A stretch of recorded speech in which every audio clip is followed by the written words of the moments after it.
उसी स्टूडेंट का देखो ये क्वेश्चन गलत हुआ था, हमने कॉपी चेक की तो बोर्ड क्या पे तो काफी बच्चों ने देखा कि गलती उसने क्या किया, ज्यादा लेंदी गलती नहीं। देखो कैसे क्या गलती नहीं, पहले क्वेश्चन समझ लो क्या पूछा था उसने कहा था 3d6 ऑर्बिटल में, उसने कहा 3d6 ऑर्बिटल में m का मान ज्ञात कीजिए। और लेकिन सुनना कैसे बोला था उसने कहा था 3d6 ऑर्बिटल में m के सभी, इधर ये चीज होती है ऐसे क्वेश्चन था, उसने क्वेश्चन पूछा था 3d6 ऑर्बिटल के सभी इलेक्ट्रॉनों के लिए, इसके लिए सभी इलेक्ट्रॉनों के लिए m का मान ज्ञात कीजिए, ये क्वेश्चन था बोर्ड एग्जाम। ठीक, अब बच्चों ने क्या किया, जो क्या मिस्टेक हुई उनसे, कई लोगों ने तो देखो आंसर सही नहीं लगाया। तो अब पहले जिन बच्चों ने मैं सपोज जैसे स्टार्ट किया सॉल्यूशन, तो उन्होंने क्या किया, पहले 3D को यहाँ बना लिया, हम उनका बता रहे बच्चों ने जो पॉइंट किया तो उन्होंने ऐसे लिख दिया था। कितने इलेक्ट्रॉन थे, 6, 1 2 3 4 5 6, ये कर दिया था और m का मान पूछा था। तो गलती जो कोई बच्चों ने सही तो लिखा था बट लेंथ ही बहुत कर दिया था। कैसे, क्योंकि देखो हम तो पहले से पढ़ा चुके हैं तो नॉलेज है, तो उन्होंने ये किया, तो उन्होंने क्या किया, पहले इलेक्ट्रॉन के लिए लिखा था। किस इलेक्ट्रॉन के लिए, पहले इलेक्ट्रॉन। तो फर्स्ट इलेक्ट्रॉन के लिए जब m का मान निकाला तो उन्होंने देखा हमारा फर्स्ट इलेक्ट्रॉन लिए, तो इसके लिए उन्होंने कहा कि m का मान -2, ठीक है। और जब हमने कल तुम्हें एक पॉइंट सिखाया था तो फिर उस हिसाब से बच्चों ने लिखा, कुछ बच्चों ने या +2 किसके लिए, फर्स्ट इलेक्ट्रॉन। इसी प्रकार सेकंड के लिए तो -1 या +1। इसी प्रकार थर्ड इलेक्ट्रॉन के लिए तो 0, फिर 4 के लिए तो -1 +1, याद रखें एक ही बात है, +1 -1। इसके बाद 5 के लिए क्या होगा, -2 और +2। और इसके बाद 6 के लिए -2 +2। इस तरीके से निकाल दिया। तो ये आंसर एकदम सही है ना उस हिसाब से। लेकिन पेपर में 1 नंबर पे आया था ये क्वेश्चन। कितने नंबर पे, 1 नंबर। और ये टाइम टेकिंग था भाई। 1 नंबर में तुम इतना लिखोगे तो मतलब समझा, टाइम एक तो टाइम बर्बाद हो गया स्टूडेंट का, प्लस मार्क्स एक ही मिल रहा है, ठीक है ना। और उसी में तुम्हें लिखने में कुछ ज्यादा कर गए तो गलती तो हो जाएगी। तो इसका सही सॉल्यूशन अगर ये देना चाहिए था, इससे क्या इफेक्ट नहीं होता और दिक्कत भी नहीं होती, तो तुम्हारा गलती होने की चांस भी कम होती। देखो इसका सिंपल सा आंसर ये था, देखो पहले इलेक्ट्रॉन के लिए m का मान निकालें तो -2 तुम्हारे अकॉर्डिंग, या फिर तो कह रहे हो सर +2, यही है ना। फिर दूसरे इलेक्ट्रॉन के लिए -1, या तो कह सकते हो सर +1, क्लियर। फिर तीसरे इलेक्ट्रॉन के लिए ठीक, फिर चौथे इलेक्ट्रॉन के लिए क्या मान होगा, +1, तो लिखा तो है। समझ गया। पांचवें इलेक्ट्रॉन के लिए, छठवें इलेक्ट्रॉन के लिए ये निकालना था एक नंबर, ये था इतना, ये सब कुछ नहीं करना। पॉइंट समझ में आ गया, वन लाइनर आ गया नहीं, एक नंबर के हिसाब से। तो यानी जब पेपर में ऐसा क्वेश्चन आए तो इस बात को प्रिंसिपल हिंदी में पाउली का अपवर्जन नियम, ठीक है। इसका देखो बहुत सिंपल था, इसमें तो इतना याद रखना है।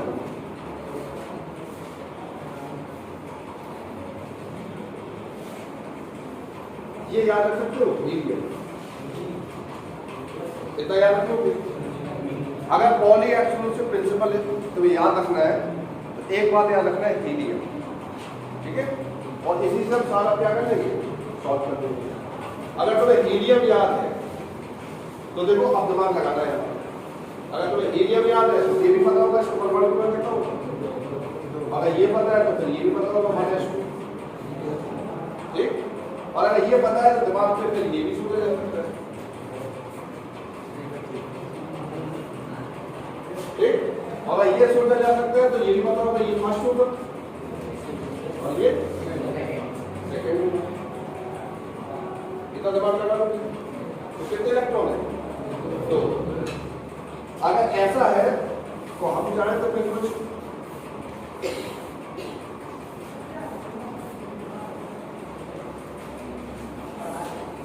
ठीक। ये कौन सा है? फर्स्ट इलेक्ट्रॉन, ये सेकंड और ये क्वांटम, इतना हो जाएगा।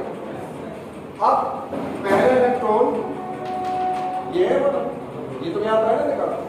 तो पहले इलेक्ट्रॉन के लिए एन ये है और इसके लिए एन 1, दूसरे इलेक्ट्रॉन के लिए एन 1। पहले इलेक्ट्रॉन के लिए किसमें बना है? एस में बना है। बी के लिए एन का मान कितना होगा? एस के लिए एन का मान कितना होगा? इसके लिए ज्यादा क्लियर है। अब एन के लिए तो सबको पता है एक ऑर्बिटल कितने होगा? 0। पहले इलेक्ट्रॉन के लिए एन 1, दूसरे इलेक्ट्रॉन के लिए एन 1, ज्यादा कर लोगे। पहला इलेक्ट्रॉन सीधा बना है प्लस 1/2, दूसरा इलेक्ट्रॉन कैसे बना है? उल्टा बना। तो अगर तुम हीलियम याद है कि पॉली का आंसर हीलियम से देना है, किससे देना है? हीलियम से। तो बाकी अपने आप सोच सकते हैं कि 1s2 ये बना सकते हो, सब कर लोगे। अब देखो बात आएगी फ्यूमिगेशन कुछ लिखी नहीं, तो फ्यूमी कैसे लेना है? तो देखो ध्यान, ये दिमाग लगा के ये यहाँ तक पहुँच सकते हैं और यहाँ से दिमाग लगा के यहाँ तक पहुँच सकते हैं। यहाँ तक कोई क्या तो नहीं करना पड़ता। अब इससे देखकर क्या याद आता है? ये देखो हमने जो स्टडी की है वो कितने इलेक्ट्रॉन की थी? 2 इलेक्ट्रॉन, ठीक है। तो देखो सेंटेंस कहाँ से कितने इलेक्ट्रॉन के लिए? 2 इलेक्ट्रॉन। तो इन्हीं 2 इलेक्ट्रॉन के कहाँ से स्टार्ट करेंगे? इन्हीं 2 इलेक्ट्रॉन के लिए चारों क्वांटम संख्या, कितनी क्वांटम संख्या? चारों क्वांटम संख्याओं के मान समान नहीं हो सकते। समान है क्या? चारों अलग है ना। तो देखो इन्हीं 2 इलेक्ट्रॉन के लिए 4 क्वांटम नंबर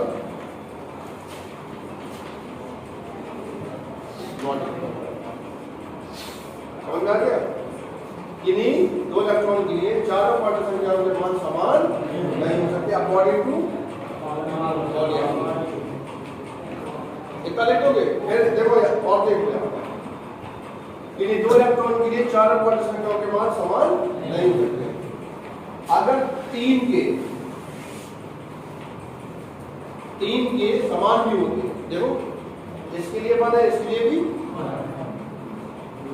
ये भी 0, ये भी 0। तो फिर यहाँ पर स्टेप चेंज करके क्या लिखेंगे? यदि 3 क्वांटम संख्या n, l, m के मान समान भी होते हैं तो s का मान जरूर भिन्न होगा। तो समझ में आ गया? इन्हीं 4 क्वांटम संख्याओं के, इन्हीं 2 इलेक्ट्रॉन के चारों क्वांटम संख्याओं का मान इक्वल नहीं होता है। अगर 3 के इक्वल होती भी है तो s जरूर डिफरेंट।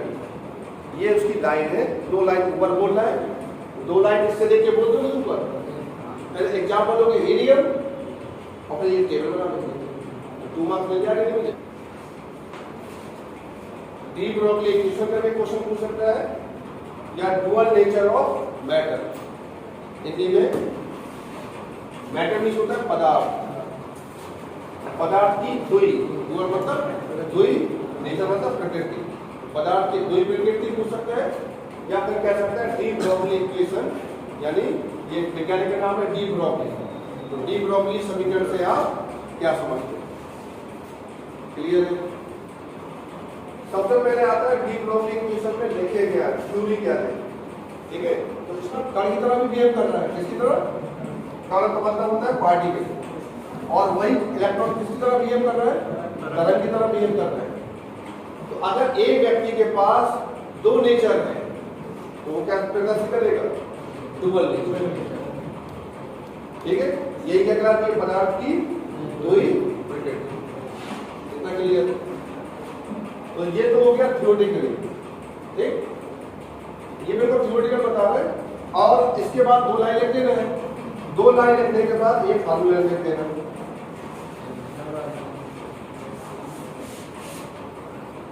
ठीक, लैम्डा बराबर h अपॉन d, और यहां करके लैम्डा इज प्रोपोर्शनल 1 अपॉन, ये भी लिख सकते हैं।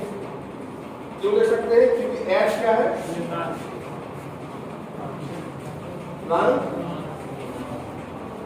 कांस्टेंट, ये कांस्टेंट है, कांस्टेंट हटाएंगे प्रोपोर्शनल आ जाएगा। तो देखो अब कितना मटेरियल लिखना है। पहले हमने 2 लाइन लिख दी, क्या देखकर, इसको देखकर लिख दी, ग्राफ को देखकर कि भाई ये कोई पदार्थ है, उसका इलेक्ट्रॉन है, वो कण की तरफ व्यवहार भी करता है और तरंग की तरफ व्यवहार भी करता है, इसलिए वो पदार्थ की दो प्रकृति को प्रदर्शित करता है, ठीक। फिर इसके बाद हमने ये फार्मूला लिख दिया और फिर बता दिया कि भाई लैम्डा क्या है, ये वेवलेंथ, ये क्या है, वेवलेंथ मतलब तरंग है, और ये क्या है, संवेग, किसी पदार्थ के इलेक्ट्रॉन का क्या है, संवेग, और h क्या है, प्लांक कांस्टेंट, ये लिख दिया। फिर हमने h कांस्टेंट को हटा दिया, तो प्रोपोर्शनल आ गया। इतना करने के बाद फिर 2 लाइन लिखेंगे, क्या लिखेंगे, 2 लाइन नीचे क्या लिखोगे, इसको देख के 2 लाइन कि किसी पदार्थ का जो इलेक्ट्रॉन की तरंग है, किसी पदार्थ के इलेक्ट्रॉन की तरंग है, उसके संवेग के व्युत्क्रम अनुपाती, व्युत्क्रम है ना, तो 2 लाइन और लिख दी। अब क्या लग रहा है तुम्हारे कॉपी के साथ में, मार्क्स मिलेगा कि नहीं मिलेगा? 2 लाइन, फिर ये एक, फिर ये किया, फिर 2 लाइन लिखा। और देखो जब ये लिखोगे तो सामने सिंबल के बारे में लिख देगा कि h बराबर ये, लैम्डा बराबर ये, p बराबर ये, फिर h कांस्टेंट है उसको ये कर देना और फिर 2 लाइन फिर लिख देना। ये भाई इतना डिटेल देना चाहिए था, तो समझ जाएगा नहीं समझ जाएगा 2 नंबर इतना क्लियर है। तो एक तो क्वेश्चन ऐसे पूछता है कि आप डुअल नेचर से आप क्या समझते हो, सीधा सीधा क्वेश्चन, तब तुम्हें कुछ नहीं करना, ऐसे ही लिखना है। लेकिन अगर यही क्वेश्चन थोड़ा घुमाए और इस तरीके से पूछ दे कि डी ब्रोगली तरंग समीकरण से आप क्या समझते हो, उसका समीकरण को समझाइए। क्या कहा, यानी आप तुम्हें इस समीकरण को समझाना है कि कैसे आएगा, क्लियर है? तब जब समझाने के लिए अगर पूछ दे, घुमा दे क्वेश्चन, तो फिर तुम्हें करना क्या है, 2 लाइन भर लिखनी है, ये कट कर देंगे, ये सब क्या कर देंगे, यहाँ पर खाला कर देंगे, 2 लाइन लिखेंगे और फिर इसका ड्राइव दिखाएंगे, क्या दिखाएंगे, ये आया कैसे, और फिर बाकी बात वही बोल देंगे, कैसे देखो, ये पहले 2 लाइन लिख देंगे, ये तो लिखने लिखना है, चाहे वो किसी तरीके से घुमा के पूछो, ये बात बोल रही होगी। अगर क्वेश्चन यहाँ पर है, सबको याद रहते हैं, कौन सी साइड से ये बराबर mc स्क्वायर आइंस्टीन, तो यहाँ पर हम क्या लिखेंगे, आइंस्टीन समीकरण के अनुसार, आइंस्टीन के ऊर्जा समीकरण के ये बराबर mc स्क्वायर, और इसे क्या बना लेंगे, समीकरण। फिर एक समीकरण एनर्जी का और होता है, h न्यू होता है, ये किसका होता है, ऊर्जा संरक्षण, वैज्ञानिक का नाम बताओ, ये ऊर्जा संरक्षण का नियम क्या है, थर्मोडायनामिक्स में पहुंच गए क्या, ऊर्जा संरक्षण का नियम, प्रथम नियम, एच का नियम, वैज्ञानिक का नाम,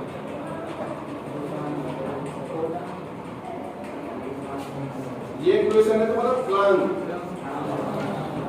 जिसका है प्लांक का है ये भाई, इसका है प्लांक समीकरण के अनुसार, ठीक। तो ये समीकरण क्या मिल गया, इतना याद हो, अगर एक याद होना चाहिए आइंस्टीन और एक याद होना चाहिए प्लांक, अगर दोनों याद है तुम्हें फिर कुछ करना ही नहीं है, अब सॉल्व हो जाएगा। क्यों, यहां लिखेंगे इक्वेशन 1 और 2 से, तो ये भी एनर्जी है, ये भी एनर्जी है, तो यहाँ क्या लिख सकते हैं, h न्यू, न्यू का मतलब क्या होता है,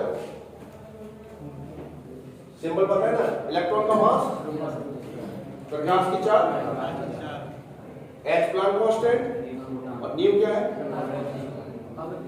फ्रीक्वेंसी, आवृत्ति। ये क्या है? आवृत्ति बोलते हैं इसको, फ्रीक्वेंसी।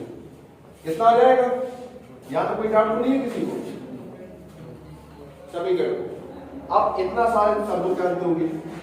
न्यू बराबर सी अपॉन लैम्डा, ये पता होगा अगर तो जानते होंगे सी बराबर लैम्डा।